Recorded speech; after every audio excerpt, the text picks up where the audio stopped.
जय हिंद दोस्तों, नमस्कार।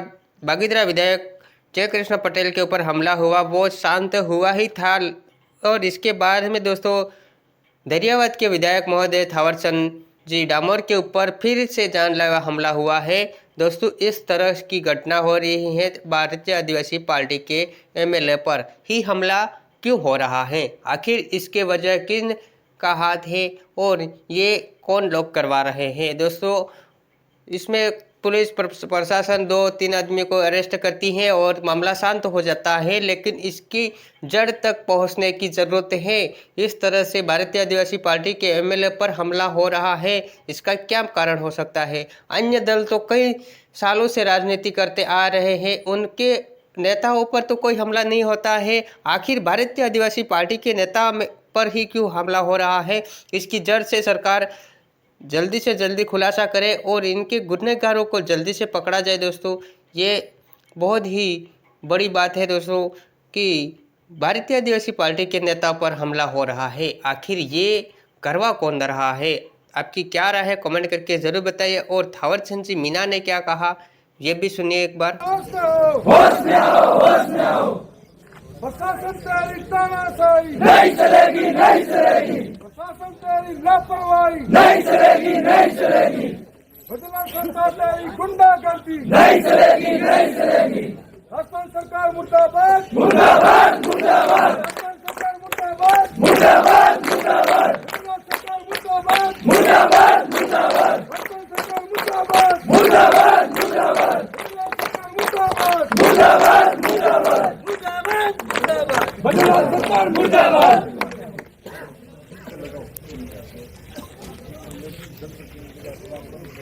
गुंडागर्दी नहीं चलेगी, नहीं चलेगी। जबी तेरी गुंडागर्दी नहीं चलेगी, नहीं चलेगी। बच्चनलाल सरकार हो रहा हो, बच्चनलाल सरकार मुर्दाबाद।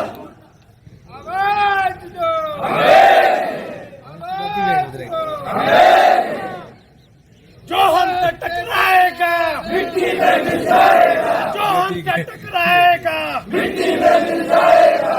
इस तरह की घटना हो सकती है तो इस क्षेत्र की जनता के साथ में कैसा बुरा हाल होता है, ये हम सोच सकते हैं कि अगर क्षेत्र की जनता सुरक्षित नहीं, एक क्षेत्र का विधायक सुरक्षित नहीं है तो क्षेत्र की जनता सुरक्षित रह पाएगी क्या। ये हाल यहाँ पर हुआ है। आज भाजपा की सरकार 8 महीने हुए हैं जब से आदिवासियों पर लगातार हमले होते जा रहे हैं, कभी उनके अधिकारों पर हमले होते जा रहे हैं तो कभी आदिवासी जनप्रतिनिधि पे हमले होते जा रहे हैं। आपने देखा होगा किस प्रकार से भाजपा के लोग आदिवासी के प्रति घृणित मानसिकता रखते हैं और इस घृणित मानसिकता को हमने पिछले कुछ दिन पहले एक ऑडियो के माध्यम से सुना होगा कि कह रहे हैं कि बाप के नेताओं को, बाप के लोगों को जूते मारो, बाप के लोगों को मारो, इस तरीके का मकान जला दो, इस तरीके की नफरत भरी भाषा बोली जाती है। और इसी लसारिया के अंदर हम लोग जब पूरा विश्व आदिवासी दिवस मनाता है, पूरा विश्व आदिवासी दिवस मनाता है जोहर। और ऐसे वक्त में जब लसारिया के अंदर भी हम लोग विश्व आदिवासी दिवस मनाने आते हैं तो पिछले 2 साल पहले यहाँ के लोगों के साथ में पत्थरबाजी होती है, मारपीट होती है। आप सब ने ये चीजें देखी होगी। आज यहाँ पर आम बात हो गई है, कभी कोई कार्य करता है झूठे मुकदमों में फंसाकर जेल में डाला जाता है। आज ये हम सोच सकते हैं कि जो भाजपा की सरकार है, उनके नुमाइंदे, उनके लोगों की मानसिकता आदिवासी के प्रति कैसी है, किस तरीके से घृणित मानसिकता से देखते हैं। आए दिन हमला करते हैं, आए दिन हमला करवाते हैं। और हमारे अगर क्षेत्र की जनता सुरक्षित नहीं है, हम अगर सुरक्षित नहीं, क्षेत्र की जनता सुरक्षित नहीं है। हम उस कार्यक्रम में जाते हैं, पुलिस प्रशासन को 2 दिन पहले, 1 दिन पहले अवगत कराते हैं कि हमको सुरक्षा चाहिए, लेकिन पुलिस प्रशासन हमको सुरक्षा देने में चूक करता है। और पुलिस प्रशासन आता है, मौके पर गालियां देने वाले लोग खड़े, उनको रोकने की कोशिश नहीं करते, जबकि हमको कहते हैं कि आप इस कार्यक्रम को छोड़कर बाहर जाइए। आज संवैधानिक पद पे बैठे हुए हम लोग हैं, फिर भी लोकतंत्र को तार-तार करने वाली हरकतें यहाँ होती है। हम लोगों को यही बातें समझनी पड़ेगी कि आखिर कब तक हम लोग झेलेंगे, आखिर कब तक लसारिया के अंदर हमारी विचारधारा के लोगों को मारपीट की जाएगी, हमारे लोगों को मारा जाएगा।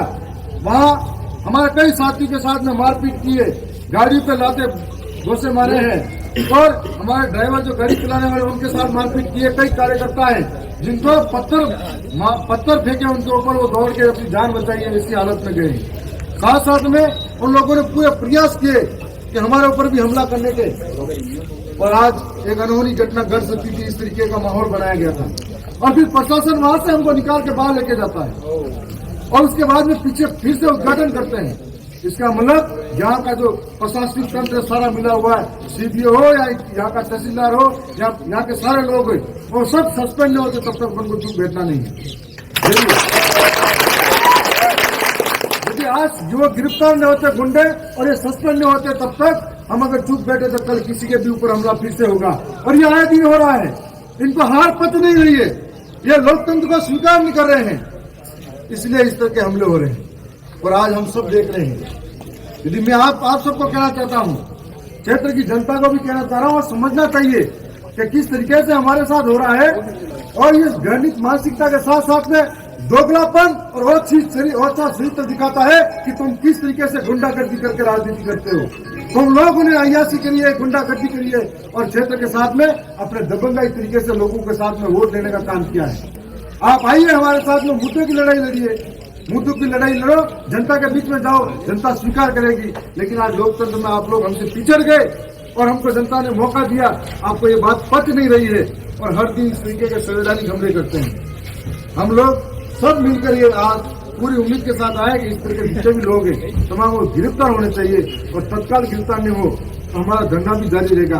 और आप आज अपन सब कह रहे हैं, यहाँ पे आज हम तहसील मुख्यालय पे बैठे हैं, कल सलोमर जिला मुख्यालय पे हम सब जने बैठेंगे। वहां पर जब तक हमारा समाधान नहीं होता सलोमर मुख्यालय पर ही बैठे रहेंगे। यहाँ यदि ये लड़ाई हमको जीतनी भी है किस हर हाल में, क्योंकि सरकार घृणित मानसिकता वाली सरकार को दिखाना है कि आदिवासी जाग चुका है, सोई कौम जाग चुकी है, अब समझदार हो गए हैं। आप शराब पिला के, बोतलें पिला के लोगों को कब तक लड़ाई झगड़े में उलझाते रहोगे।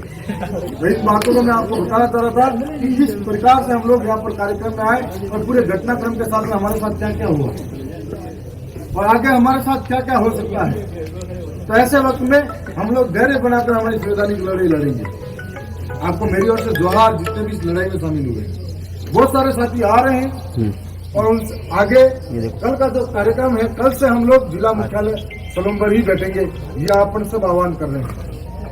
तो दोस्तों इस तरह से थावर चंद जी मीना ने वहां पर धरना प्रदर्शन किया और न्याय की मांग की है राजस्थान सरकार से, और राजस्थान सरकार के हाय हाय नारे लगाए और राजस्थान सरकार मुर्दाबाद, इस तरह से भारतीय आदिवासी पार्टी बीजेपी का विरोध कर रही है। दोस्तों इस तरह से उनके हम नेताओं पर हमला हो रहा है तो भारतीय आदिवासी पार्टी और आदिवासी में आक्रोश बढ़ता ही जा रहा है। अब दोस्तों बहुत ही हो गया, अब आदिवासी के लोग बहुत बड़ा आंदोलन करेंगे। दोस्तों इस तरह से भारतीय आदिवासी पार्टी के 2 एमएलए पर हमला होता है। अब दोस्तों वहाँ पर आक्रोश और जन आंदोलन होने की संभावना हो सकती है और भारतीय आदिवासी पार्टी के समर्थक काफ़ी ही आक्रोश में है और कई दिनों से वो उस गुनहगारों को सज़ा दिलाने की मांग कर रहे हैं और उनकी जल्दी से गुनहगारों को पकड़ा नहीं जाता तो भारतीय आदिवासी पार्टी को के समर्थक काफ़ी ही बहुत बड़ा आंदोलन करेंगे। जय हिंद, नमस्कार।